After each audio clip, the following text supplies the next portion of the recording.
Samajwadi party के राष्ट्रीय अध्यक्ष अखिलेश यादव ने मंगलवार को पार्टी कार्यालय पर एक बड़ी प्रेस कॉन्फ्रेंस को संबोधित करते हुए केंद्र और राज्य सरकार पर तीखे हमले किए। मंच पर नेता प्रतिपक्ष माता प्रसाद पांडे, शिवपाल सिंह यादव, सांसद अवधेश प्रसाद और भीष्म शंकर तिवारी जैसे कई वरिष्ठ नेता मौजूद रहे। अखिलेश यादव ने कहा, जहां से आतंकवाद की घटनाएं हो रही, उन्हें जड़ से खत्म करने के लिए सरकार जो भी फैसला लेगी, उसमें समाजवादी पार्टी सरकार के साथ। उन्होंने कहा कि सीमा सुरक्षा में कोई चूक की गुंजाइश नहीं होनी चाहिए, इसके लिए हमेशा सजग रहना होगा। अखिलेश यादव ने जानकारी दी कि एक सर्वदलीय बैठक बुलाई गई है, जिसमें सपा की ओर से प्रोफेसर रामगोपाल यादव पार्टी की राय रखेंगे। ये जो टहनियां दिखाई दे रही है वो अपने आप सब समाप्त हो और सीमा की सुरक्षा के लिए हमेशा सजग रहना पड़ेगा। सजग रहते हुए ही सीमा की सुरक्षा हो सकती है और कोई भी चूक की गुंजाइश नहीं हो सकती। हमारी सीमा की सुरक्षा को लेकर के, भारत की सुरक्षा को लेकर के कोई चूक, कोई स्वीकार नहीं कर सकता। हमें अपनी सेना पर, हमें अपनी आर्म फोर्सेस पर पूरा भरोसा है। यही फोर्स है जो सीमा पर हमारे देश की रक्षा कर रही है और उन्हीं की वजह से आज हम सुरक्षित हैं। आज हम हॉल में बैठ पा रहे हैं या हम सुरक्षित माहौल में रह पा रहे हैं। अभी ऑल पार्टी मीटिंग का होना फिर तय हुआ है। समाजवादी पार्टी के राष्ट्रीय प्रमुख महासचिव आदरणीय रामगोपाल यादव की मीटिंग में रहेंगे। जो हमारी पार्टी से सुझाव होगा वो सुझाव जरूर हम लोग देंगे और सुझाव यहाँ तक देंगे क्योंकि कुछ लोग कहते थे कि अब नए तरह का युद्ध है, इसमें फौज की जरूरत नहीं पड़ेगी और उसका परिणाम ये हुआ था कि अग्निवीर जैसी व्यवस्था लागू हुई जो अस्थायी है, स्थायी नहीं।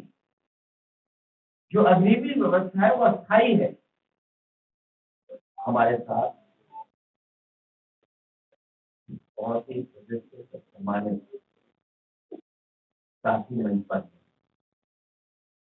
और यहाँ जितने लोग बैठे हैं इन्होंने बहुत सी सरकारें दी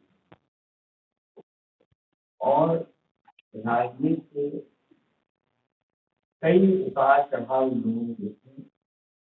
राजनीति और सरकार के इतिहास के बारे में यहाँ जितने लोग बैठे हैं सब जानते हैं। जिस समय ये प्रेस का बुलाना और आपसे मिलने का समय तय हुआ उस समय ये परिस्थितियां नहीं थी जो आज टीवी पर या रात में जो हुआ है। समाजवादी पार्टी ने पहले भी कहा और फिर मैं दोबारा कहता हूँ कि जो सरकार फैसला लेना चाहिए, ठोस कदम उठाना चाहिए, जहां से आतंकवाद शुरू हो रहा है, जहां से आतंकवाद की घटनाएं हो रही हैं, उन्हें खत्म करने के लिए और जड़ से समाप्त करने के लिए, आतंकवाद को जड़ से खत्म करने के लिए जो सरकार फैसला लेना चाहे, सरकार के साथ समाजवादी पार्टी है। कुछ सुझाव होंगे हम लोग और पार्टी मीटिंग में राष्ट्रीय प्रमुख के माध्यम से देते हैं, लेकिन जहां हम लोग यहाँ बैठे हैं भाता नहीं भाता, इसमें ही सब बातें आप तक पहुंचेंगी। पॉलिटिकल है वो फैसला, मोटिवेटेड है और क्योंकि आप विरोधी हैं, आपसे उन्हें पॉलिटिकल लगता है कि ये हमें पॉलिटिकली कमजोर कर सकते हैं, इसीलिए सब पॉलिटिकल कार्रवाई होती। अगर निष्पक्ष कार्रवाई होती तो शायद हम यहाँ जितने लोग बैठे ऐसे नहीं बैठते, मैं आपसे बातें करूंगा और वो ओसीएम है, आउट गोइंग सीएम, इसलिए अन्याय ज्यादा हो रहा है, इसलिए न्याय नहीं मिल रहा है। 2 डीसीएम भी हैं।